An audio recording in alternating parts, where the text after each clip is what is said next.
In our last video in section 6.1, we are going to talk about the relationship between percentage increase, decrease, and growth factor. Let's look at a few examples. So all of the previous examples so far have had either fraction or whole number growth factors. But we could have some examples where, let's say we have something like 100 times 1.05 to the x versus something where we have, let's say, 80 times 0.76 to the x. Now, each one of these is going to have the feature that we expect of exponential functions, where the a value is the starting value. So f of x starts at 100 and g of x starts at 80. Now, the b value is the growth factor. So these numbers here are the growth factors. So this one has a growth factor of 1.05, f of x does, and g of x has a growth factor of 0.76. When we have a growth factor of 1.05, factor means part of multiplication. We're starting with 100, and then we are multiplying by, for each 1 unit increase of x, 1.05. So we are going to be increasing that starting quantity by 5%. And that 1.05 is greater than 1, which indicates that we are increasing. Now looking over to the g of x, 0.76, we're going to start at 80, and for each 1 unit increase in x, we're going to multiply by 0.76. Since that is something that is less than 1, that means that this function is going to be starting at 80 and then decreasing by 24% for each 1 unit increase in x. So an important relationship to have here is b equals 1 plus r. And this b is the growth factor. And we're talking about this in the context of f of x equals a times b to the x. And the r is the growth rate. And the growth rate, if it's positive, so if r is greater than 0, you have growth. And if r is less than 0, you have what's called decay. So let's look at a few examples, some word problems, and we'll come up with some exponential functions that model these.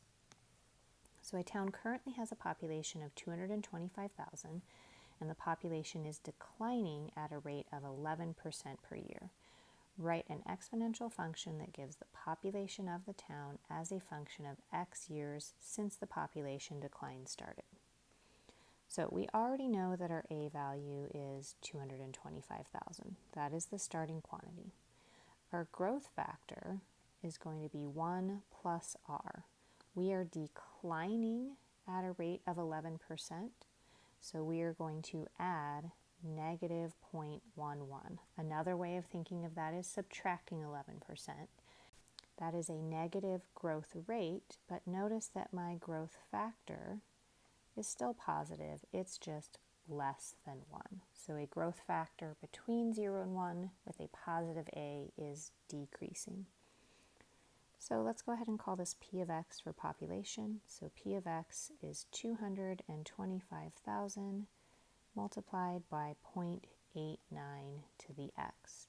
And we notice that that growth factor of 0.89 being between 0 and 1 is corresponding with that decline of 11% per year. Now flipping it around on example 8, that looks weird, so that's supposed to say g of x. On example 8, we're given the function 250 times 1.2 to the x. This gives the population of wolves in a wilderness area x years since electronic collar tracking began. Is the wolf population growing or shrinking? So let's examine the pieces of this exponential function. The 250 is the starting quantity, so they started with 250 wolves. And the growth factor, or b, is 1.2. From that, we can infer that the r is 0.2 because we're looking up here at this relationship, b equals 1 plus r, I can just solve by inspection that the r is 0.2. The b value is greater than 1, which indicates that it's growth, so this is growing at a rate of 20% per year. Now notice when you grow by 20% per year, the first year we're just going to grow by 50. So if I think about starting at 250, 10% would be 25, so 20% would be 50.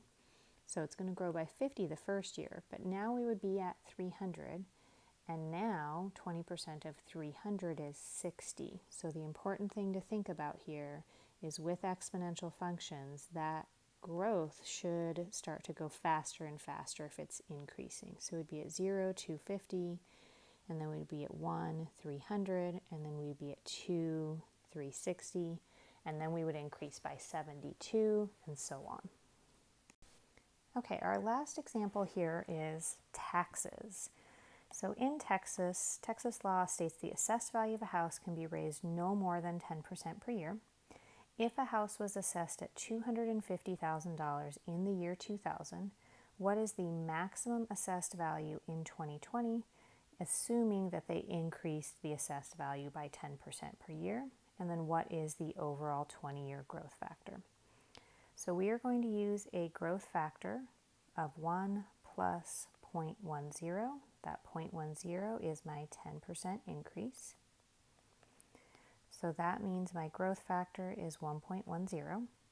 So let's use v of x for the value of the house. So the value of the house could be modeled by 250,000, that's my starting value, times 1.10 to the x.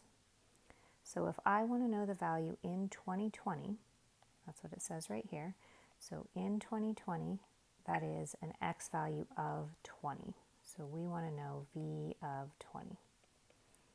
So v of 20 is 250,000 times 1.10 to the 20. That is something you're going to evaluate in a calculator. So I've gone ahead and done that in Desmos, and I get approximately $1,681,875. So when people talk about compound interest and how important compound interest is, you can see this is a pretty extreme example. 10% per year would be pretty amazing growth if you could get that in the stock market, or if your real estate actually increased by 10% per year. But we have seen periods of time where we did see more than 10% increases per year in the real estate market. It's usually not going to be sustained for 20 years, but if this were to happen, a house that started at $250,000, so $250,000, is now worth about $1.7 million. So that's quite a staggering increase. Now the second part of the question is, what is the overall 20-year growth factor? If I want to find the 20-year growth factor, I've already done it in Desmos here, I am going to take the growth factor and I'm going to raise it to the 20th. So I have the growth factor raised to the 20th. And that gives me 6.72 approximately. So that is my 20-year growth factor.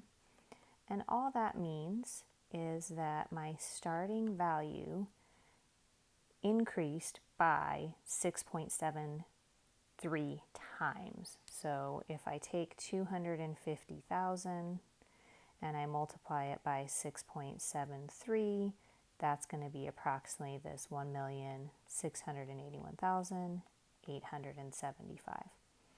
So just as a recap, the important thing from this video is that the growth factor is 1 plus the growth rate. And if the growth rate is positive, that will be an increase. If the growth rate is negative, that will be a decrease. So B is the growth factor and R is the growth rate.